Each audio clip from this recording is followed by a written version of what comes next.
Hello everybody, welcome back to Marta's Planning Mess. I have not done a video for a while. My life is busy and I have not been able to take the time to do this. But I've been working in my planner and I wanted to show you where everything is at and also give you an update. So let's get into it. This is my third and fourth quarter book. So it just says 6 months worth of information, and it was an undated and two that I have redated and reassigned pages to make sure that I had months, weeks, and days for every single day. So this is kind of how I handled these blank pages in the beginning. And this spread is my photo of the month. And this is my goal breakdown. And I actually decided to use this as a way to kind of evaluate my goals as I'm going through them. So each month has a column. I really love how this is set up. I love how this tracker is set up instead of having the way it is in the other books, where you've got each month here, and then this is like a box for each month. I just have one page for each month. I love how it looks. I love how the design is. And how I've used the space. And then this section I just used for my log of the Q1 and Q2 dates if I ever needed to go back and reference it. I really love a lot of things that I did with this book. I have the months, and then as we get to the weeks, let's start at the beginning. Let's just go through them. So this is where it is, and this was designed to actually rotate like this. So you can see I had to rewrite the dates for the horizontal this way because my brain didn't want to go this way, but I wanted to be able to rotate it and still have a vertical view of my time blocking. And then I've got my rolling to-do list here and some health trackers, mood tracker. I love how my weather tracker has worked out. You can see I have like the symbols here of things that are happening through the day. So I just use my highlighter to highlight how many of those things happened in that day. And then this is temperatures for each day, highs and lows. And you can see that on the side. I love how this looks. I really like how this looks a lot. So that has kind of continued pretty well. I have not had a lot of time to get into this because July has just gotten really busy being back to school and working as an administrator in a school. I have a lot of work to do in July to get everybody registered and ready to go. So it's been busy and I've kind of neglected this a little bit. But I'm very happy with the layout of how this has gone. I did find some videos of some other layouts that I decided I wanted to implement. And so I had gone ahead and drawn stuff in all the way through September. And then come October, here's my first layout with it going the other way. So this is based a lot off of the Paper Test Designs, their weekly notebook. And so I love this little section she has here. So here's my time blocking. It's much smaller. I need to see it, but I don't need it to be huge. I've kind of come to that conclusion. And so now we're back over to having the dates the way that they should be.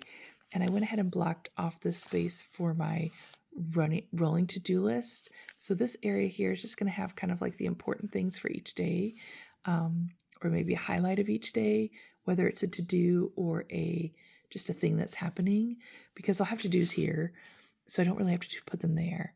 And then here is where I'm going to have all of these same charts that I love so much in these sections. So I feel like I'm getting the best of both worlds. So having done that and set that up, I've realized, hey, I no longer would have to have an undated planner because the dates are now going in the order that they would be printed if I had bought one. So that is a change that I've made for the last quarter. I love both layouts, and I don't feel like, oh man, I wish I had done that. I mean, I kind of do, but I don't feel like it's ruined because I went ahead and filled these out and didn't discover the new layout until I was getting ready to work on the fourth quarter pages, weekly pages. But anyway, I'm very happy with both layouts, and I'm looking forward to using both layouts. here are how my daily pages are going. I'm a little bit behind from this week, but otherwise I've gotten down stuff written down on almost all my pages, and I'm very happy with that. We went on a trip, so here's a little bit of ephemera from the trip that got put in there. So that is, I'm really happy with how this is looking. Now, here's where all the problems lie with this book, because otherwise it's kind of near perfect. I decided, because I love these stickers. I love how they look. And so I had marked out all my days with these lovely stickers. The problem is they create bumps. I don't know if you can see what's happening with my finger. And so I had made the decision, even though I had set the whole book up, that I was going to go through, remove all the stickers, and redo how my days looked. And I did. I don't love this, but it was working. I finally kind of had a brainstorm breakthrough, and I've started doing them like this. So a very large stylized thing for the day of the week, so Monday, and then writing the month in cursive and writing the date in the corner. I love how this looks. This is kind of how I wanted to proceed forward. So I was pretty happy with this. The problem is I still have a lot of work to do to this book, and I am not having a lot of time. I'm not going to have a lot of time till maybe October, November, as things at school start to settle down. July and August are extremely busy months for me. And so I'm feeling a little anxious and frustrated because I spent all of my free time on my vacation pulling off all the stickers in the weekly sections. And even having done that, the pages are actually still a bit warped and lumpy, just from the fact that they had stickers on them and what all it took to remove them. I don't know if you can see those little divots, if the light is hitting it correctly. But anyway, I finally, just today, I was like, okay, I need to catch up on my journal, and the lumpy stuff was bothering me. And I'm like, I don't have time to remove all that right now. I can't even breathe, and I can't get my journal stuff done, and I just started to feel a lot of anxiety about it. And I thought, you know what?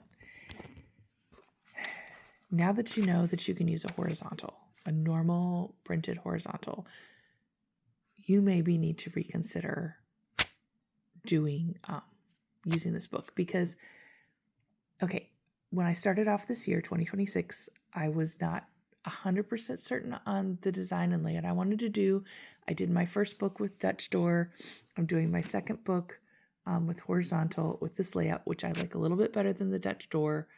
And I was feeling like, okay, I rather would have an academic layout, but there's no academic layout that works for me. I could just do 6-month books and just have 2 books every year. That's not a big deal. And it really isn't.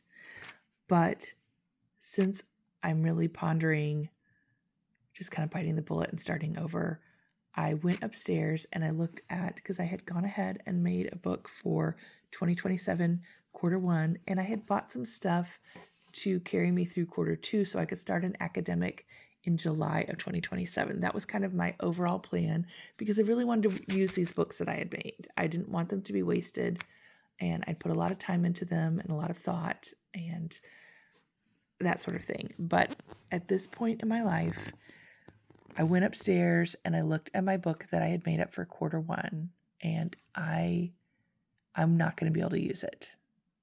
2 reasons. Number 1, the layout is different than this, and it's too many pages to fill up with information. When I came up with the layout, I was in the middle of last year, and I was trying some things, or I was like the beginning of quarter 1, trying some things, and I used an entire book like this just for 1 quarter. So I would have had 4 books a year if I had followed with that. And so the layout is, I was trying to make it a little bit more like the complete planner, which is not off the table.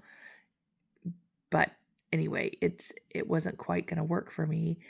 And so the other thing besides the layout that's not going to work about what I have set up for 2027 is I use stickers in that book too, which means I would have to go through and remove them all and remove the sticky stuff with alcohol wipes, which does work quite well for anybody that wants to do that. but I can't really face doing that. So because I'm in a position of starting over and I don't have to limit myself to 6 months, I went ahead and said, okay, I'm going to get a full year. Whatever I get, I'm going to get in a full year. So then I had to make a decision. Am I going to get, they do not have at this point in time, and maybe this will change, but they do not have right now, Sterling Inc. does not have an academic vertical or horizontal book that is in the N2 size. They have it in the N1 size, but they don't have it in N2. Now, you can get an undated horizontal N2 full year.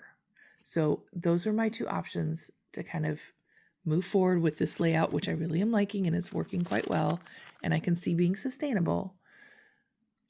I either do that in an N1, which is predated. So all I would really have to do would be to draw in whatever of these boxes on this page that I want to do, which means I could just start off with this if I wanted to.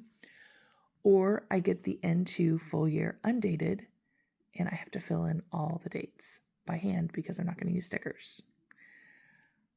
And so I really sat and wrestled with it. And I made the decision to go with the N1. So I'm committing to an N1 size, which is too big, a little bit too big for a full year. And I'm kind of nervous about it. It's not perfect. But if I had the time to do the N2 and write all those dates in and draw everything out myself, I would have time to fix this and just make this work for the rest of the year. And I don't. So I've done that, and I'm not thrilled about it, but I'm not having buyer's remorse. I'm just having there is no perfect solution for my problem. There's no perfect solution. So what can I do to make the best of it? The idea also crossed my mind to order the Paper Test Weekly Notebook and use that. But I don't believe it has enough blank pages in the back for daily pages, and I would have to redate the whole thing because it's not academic.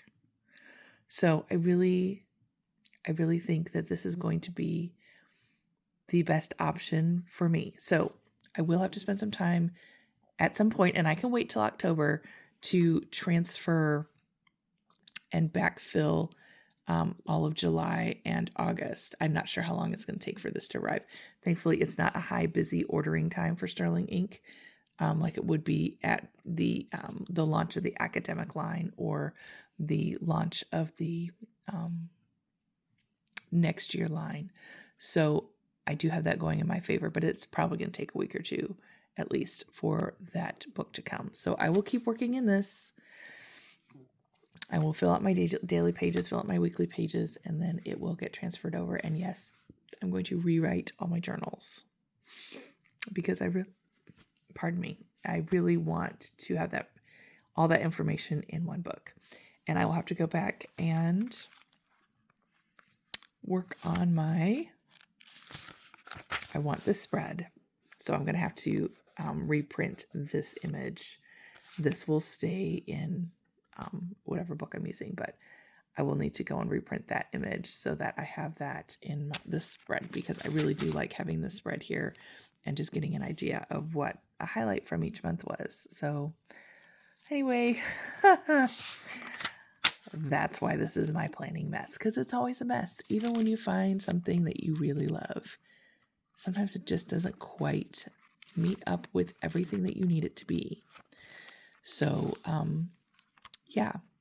The other sad thing about having to get an N1 is I cannot get an Oxnite in that size. And I really do like everything about this. But Moterm does make one pretty similar.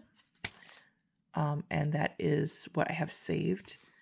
But this is, oh, look, I have a pencil deep down in there. Moterm does make something that's similar, and so I have that saved in my Amazon list, but I'm also fearful that, number one, a book twice as big won't quite fit in here, It probably will. I've looked and seen videos, and they stuff them pretty thick with stuff. But I'm also concerned about the size because I'm already going up to an N1 size, which is going to be wider and taller. It's going to be very close to this. Actually, it'll just be slightly taller than this, but about this wide. But it's going to be thicker. So if you add, it'd be like putting 2 books in here. Do I want to carry around something that big? Because this goes with me everywhere.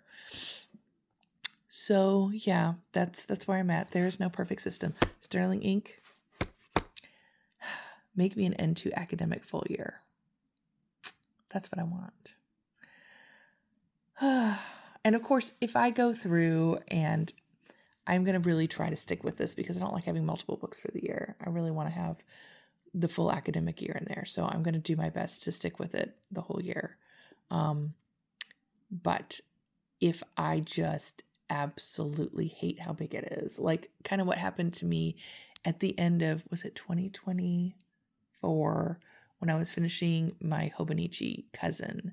And I was just like, I love everything about this, but I hate about how big it is. And I had gotten the AVEC, which is just half of a year, and it was huge. I was like, if I have a whole year, it's going to be monstrous. So if I get that same kind of feeling, and Sterling Ink does not come out with an academic that is an N2 size, I would have enough time in April when I see what the lineup is to say, okay, I will go ahead and do the full year undated N2, and I would have time to date it before I needed to start using it. So no, I really don't think I did the wrong thing. I just don't have the time to redo it, and I want it to look nice, and I feel like I finally found my aesthetic of how it can look cute and be practical and be me. And I want to stick with this for this year. So anyway, there's my struggle. First world problems, planner girl problems. But anyway, hope you're doing well in whatever you're planning with. And when it comes, I'm going to be excited to do an unboxing video and to compare it. And I will try and chime in as I'm transferring things over throughout the year and kind of how it's going and how long it takes me to transition from one to the other. If I, how the cover situation ends up being. The one thing I do have that's making me feel not quite as nervous about this as I might seem to be is I do currently own an N1 520 page grid notebook that I use for my worship planner. And I've used a lot of stickers in it in the beginning, so it is chunky, but I really don't use stickers anymore. They're just, as much as I love how they look, they just don't work for me. And so I'm not going to bulk it up with that. It's just going to be fluffy from the writing. So it in theory will be still smaller than my worship planner is. I know how big that is to carry around because I take it back and forth to church with me. It is bigger than I want it to be. That's always going to be an issue. But the other thing is going to be bigger, period, because I am going to need the full year size, the 520. It's going to be thick. Even if it's an N2, it's going to be thick. So I might just want to embrace it. And you know what?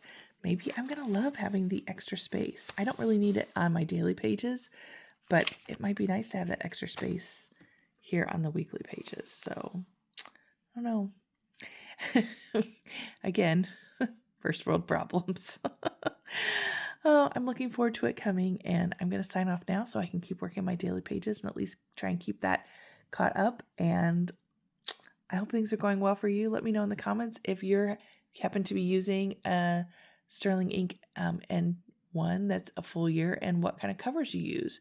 If it's anything that might give me, that I might enjoy using for myself, I would love to hear about it. So thanks for watching.